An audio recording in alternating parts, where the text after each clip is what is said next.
对不起啊，对不起，我刚刚摁关门键的时候没看到你。没关系，没关系。好，谢谢。对不起啊，谢谢谢谢。你几层？我19层。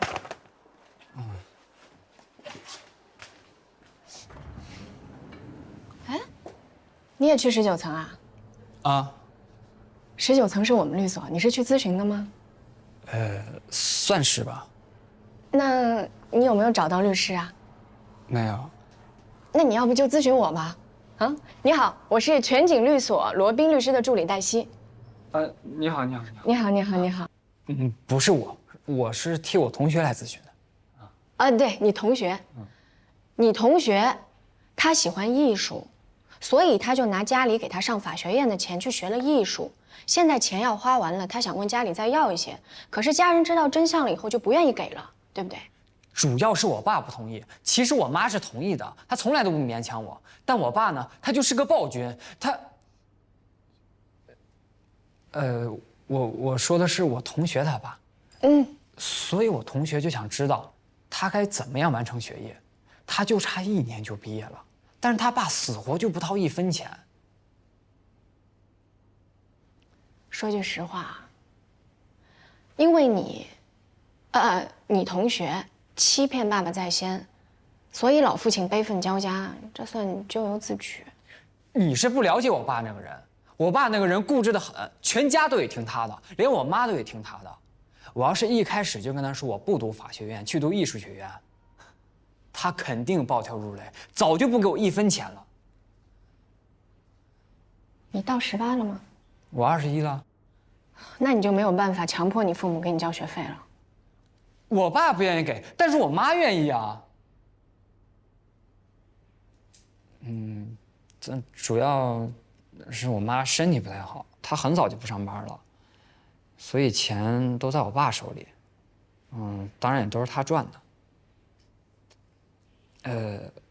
我说的是我同学家的家庭情况。我明白，我明白。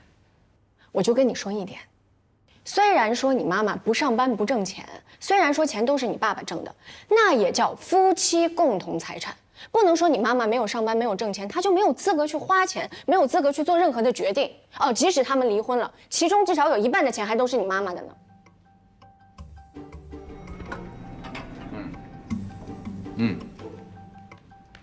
好，再见。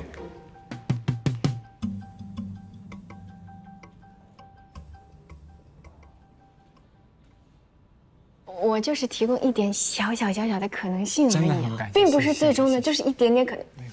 哎，主任，哎，爸，走吧，到我办公室。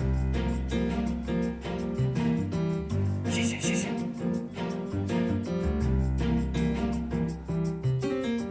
你怎么能给他儿子出离婚稀产的主意呢？我知道这是他儿子的。不是丽娜姐，你为什么事先不告诉我？我以为你知道，我怎么可能知道呢？就算你不知道，你也不能随随便便给人家出主意让人家离婚呀。哎呀，是他把他爸说的特别的专制，说他跟他妈长期匍匐于他的专制之下。这你也信？这个封家豪一点都不省油，他完全不懂得心疼他父母。他妈妈都病了好几年了，一直瞒着他，不敢告诉他，就怕影响他学业。可他呢，过年带着他女朋友去周游世界，还骗他们家人说他在实习。我已经成年了，我有权利按照自己的意愿度过一生，哪怕是穷困潦倒。你说的对，你已经超过18岁了，你已经是成年人了，你要对自己的人生负责任。我告诉你，从今往后，生活费、学费最好你自己解决，记住。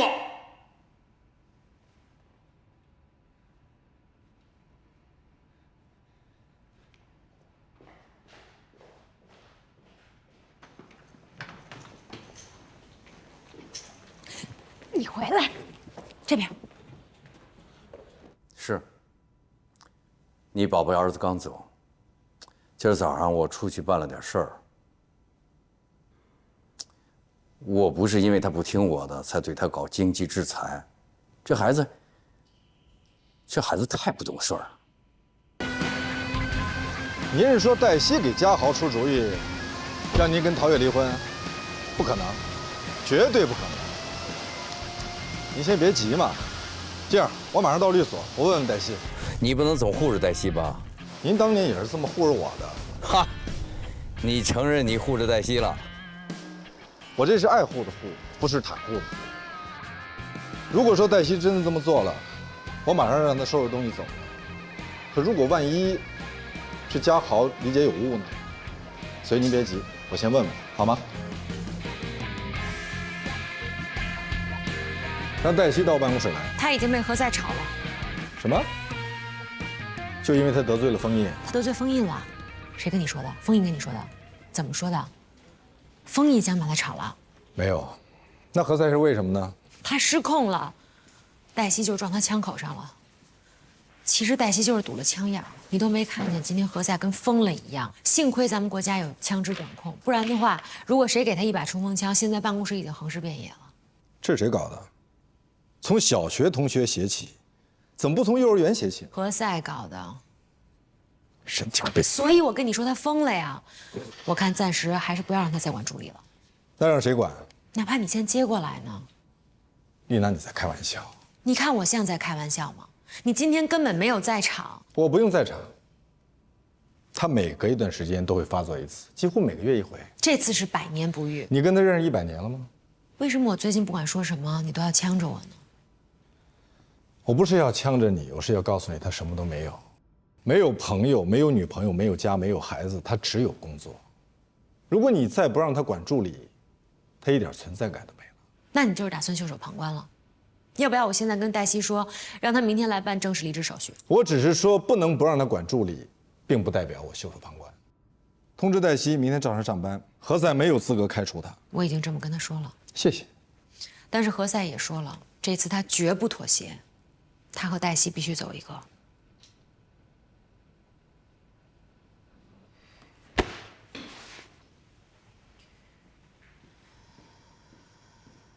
好嘞，我这就过来。